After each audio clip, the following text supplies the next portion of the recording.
Hello everyone. So question है find the range of the function fx is equal to sin cos ln x square plus 1 divided by x square plus e. यानी इस function का हमें range find out करना है। कैसे find out करेंगे अगर रेंज फाइंड आउट करना हो तो सबसे पहले ये जो अंदर वाला टर्म है ना, ये इसका हम वैल्यू फाइंड आउट करना चाहते हैं कि ये वैल्यू कहाँ से कहाँ लाई करेगा। तो इसको हम मान लेते हैं m, राइट ना।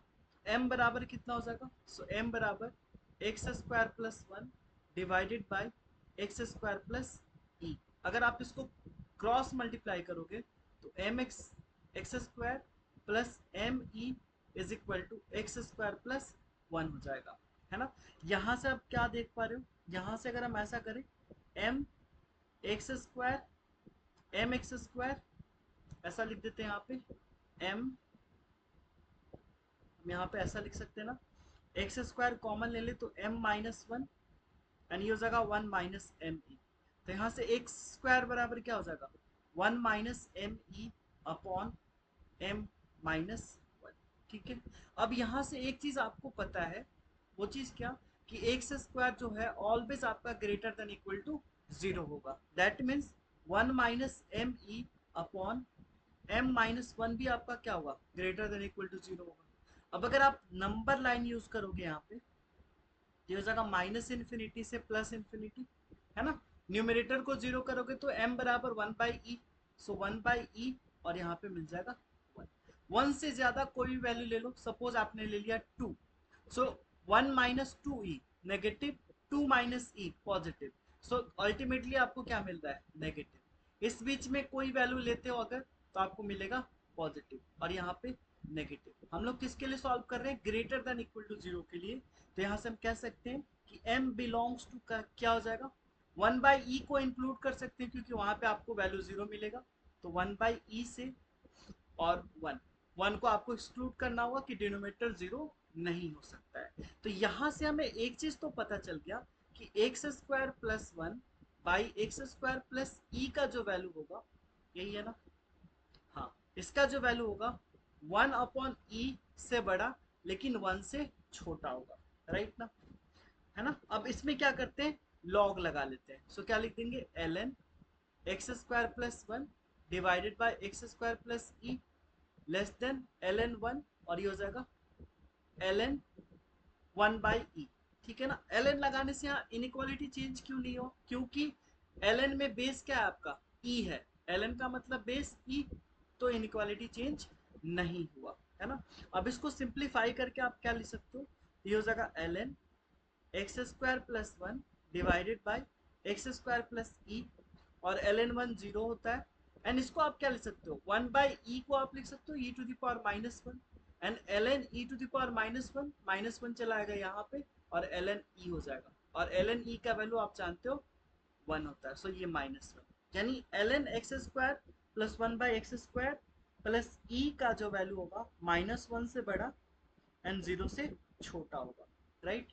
अब देखो यहाँ पे हमें क्या चाहिए? अब कॉस चाहिए। तो क्या कॉस लगाएंगे तो यहाँ पे चेंज होगा इनइक्वालिटी? क्या यहाँ पे हम कॉस लगा देंगे तो इनइक्वालिटी चेंज होगा? ये आपको चेक करना होगा कि माइनस वन से जीरो में कॉस इंक्रीजिंग होता है क्या। अगर इंक्रीजिंग होता होगा तो आप कॉस लगा सकते हो, है ना। तो इसका मतलब अगर आप यहाँ पे ग्राफ चेक करोगे, अगर आप ग्राफ देखोगे यहाँ पे कॉस एक्स का, राइट, सो कॉस एक्स का ग्राफ जरा देख लेते हैं। तो ये जीरो से हो गया, जीरो से हो गया पाई, है ना, जीरो से pi by two and pi. ठीक है। देखो पाई बाई टू का मतलब क्या हुआ? पाई के जगह पे आप 3.14 रखो तो पाई बाई टू कितना हो जाएगा? पाई बाई टू हो जाएगा 1.57 के अराउंड। तो पाई बाई टू 1.57, है ना। माइनस वन मतलब क्या हो गया? माइनस वन मतलब माइनस पाई बाई टू सो और इधर ही होगा, है ना, यहाँ पे होगा माइनस वन। तो अगर आप देखोगे cos x का ग्राफ तो जीरो पे क्या होता है? वन। यानी यहाँ पे ग्राफ आपका ऐसे इंक्रीज करके ऐसे आता है ना, ये आपका ग्राफ ऐसे आता है। ठीक है। ये आपका y एक्सिस है। तो यहाँ पे क्या हो रहा है? माइनस पाई बाई टू से जीरो में क्या हो रहा है? cos x इंक्रीज हो रहा है। इसका मतलब माइनस वन से जीरो में भी cos क्या हो रहा है? इंक्रीज हो रहा है। और cos इंक्रीज हो रहा है तो आप यहाँ पे डायरेक्ट लगा सकते हो cos, इनइक्वालिटी चेंज नहीं होगी। तो ये क्या हो जाएगा आपका? सो यहाँ पे हो जाएगा cos -1 एंड यहाँ पे हो जाएगा cos और ये हो जाएगा ln bracket x² + 1 divided by x² + e and यहाँ पे हो जाएगा cos 0। क्लियर है? cos माइनस थीटा आपका पता है कि cos थीटा हो जाएगा, so this will be cos 1 less than equal to cos और ln cos ln x² + 1 by x² + e x² + 1 by x² + e and ये हो जाएगा आपका दिस विल बी cos 0 है ना, cos 0 विल बी 1, सो ये हो जाएगा आपका 1। क्लियर है यहाँ तक? हाँ, अब हमें फंक्शन में क्या है, साइन है। अब हमें क्या करना है, साइन लगाना है। अब हमें साइन लगाना है, तो अगर साइन भी इंक्रीजिंग होगा इस इंटरवल में तो आप लगा सकते हो, कोई दिक्कत नहीं है ना। लेकिन अगर डिक्रीजिंग होगा तो फिर आपको चेंज करना पड़ेगा, है ना, इनइक्वालिटी चेंज हो जाएगी। तो अब साइन एक्स का ग्राफ देखते हैं जरा, साइन एक्स का ग्राफ। अच्छा, cos 1 का वैल्यू क्या आएगा? cos 1 का वैल्यू 1 क्या होता है? cos अगर 1 के बारे में सोचोगे आप तो cos 1 मतलब ये 1 क्या हुआ, रेडियन में। तो अब देखो 1 1 का मतलब क्या ले सकते हो आप, pi by pi is equal to, अगर 3.14 लेते हो तो 1 मतलब 3 से डिवाइड करोगे यानी पाई/3, cos पाई/3 के नियर अबाउट, है ना। और cos पाई/3 मतलब क्या होता है, cos 60 डिग्री इज 1/2 यानी 0.5 होता है। इसका मतलब ये जो है 0.5 हो जाएगा, तो और अप्रोक्स वैल्यू ले रहे हैं, है ना। तो cos 1 0.5 से 1 के बीच में, है ना। अब देखो 0 से पाई/2 अगर लेते हैं, 0 से पाई/2, तो इस केस में आपको पता है साइन एक्स का ग्राफ क्या होता है, इंक्रीज करता है ना, पाई/2 तक इंक्रीज करता है। तो हमें चाहिए 0.5 से 1 तक चाहिए, 1 तक मतलब यहाँ पे।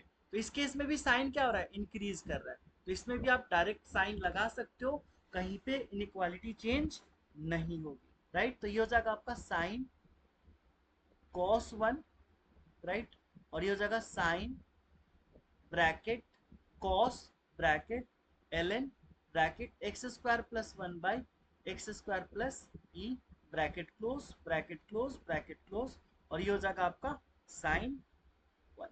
क्लियर है? इसका मतलब आप कह सकते हो कि रेंज क्या हो गया। तो रेंज अगर बात करें तो range of F x, range of F x क्या हो जाएगा, तो रेंज यानी y बिलोंग्स टू क्या हो जाएगा, देखना जरा, close interval sine cos 1, close interval sine cos 1, comma open interval क्या हो जाएगा, साइन 1, है ना। देखो ये चीज तो आ रहा है ना। तो ये हो गया आपका फाइनल आंसर। आई होप आपको अच्छे से समझ में आ गया होगा। जस्ट आपको ध्यान देना होगा कुछ चीजें कहाँ पे इंक्रीज हो रहा है, कहाँ पे डिक्रीज हो रहा है, वो चीजें आपको ऑलवेज माइंड में रखना है इस तरह के क्वेश्चन सॉल्व करने के लिए। सो फिर मिलते हैं आपसे नेक्स्ट वीडियो में और भी इंटरेस्टिंग क्वेश्चन के साथ। तब तक टेक केयर, थैंक यू।